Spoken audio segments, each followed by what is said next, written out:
Tukisema tuitoe miili yetu ifanyike dhabihu iliyo hai na iliyo safi mbele zako.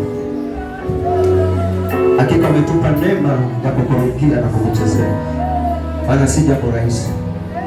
Kuna mtu Bwana amelazwa hawezi kabisa. Kuna mtu Bwana ni mgonjwa hawezi kabisa. Ila mbali na yote Bwana umetupa neema ya kukurudia. Hatuna cha kukurejeshea bali ni shukrani kubwa inayotoka kwako. Wacha neema na uweza ukazidi kwako, na kila aliyekuchezea, hata yule ambaye hakuweza kuchezea kwa sababu ya udhaifu fulani, Bwana ukambariki.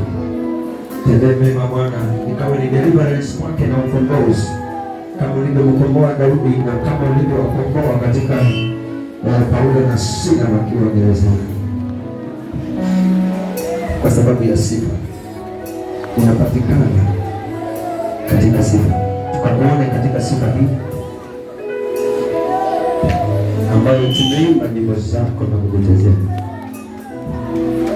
na tukasema kweli wewe ni wangu wa uzima wa milele. Ukawe hivyo Bwana, usiniache milele yote daima, nikiwa hapa duniani na hata nikiwa mbinguni, usiniache. Maana wewe ni wangu, nilijiye kuchagua wala sikulazimishwa, bali nilikuchagua kwa moyo, na ukasema wote wanaokubali wokovu wako basi wamekombolewa, na utawashika mkono siku zao zote za maisha yao. Baba, ninasema ni asante kwa kuwa umetupa neema nzuri na hakika umetubariki.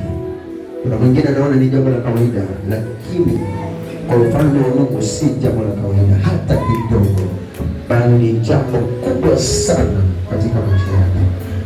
Uende kama umeshinda hata yule aliyofunga kwa sababu ya kwamba kutii na kuchezea kwako.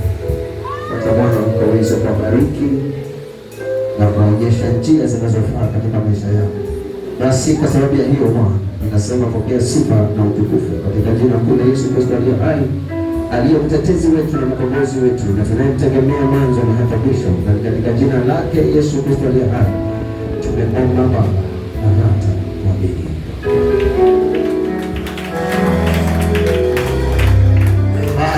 Hakika na umepata nguvu. Hata turudi katika viti. Wahusika wote saidianeni, wale ambao wako na uwezo wa nguvu saidianeni upate kiti cha kukaa hapo katika jina la Yesu. Najua kuna joto, lakini the moment tunapopata nafasi ya kukaa, basi baridi itakupiga na utahisi fresh.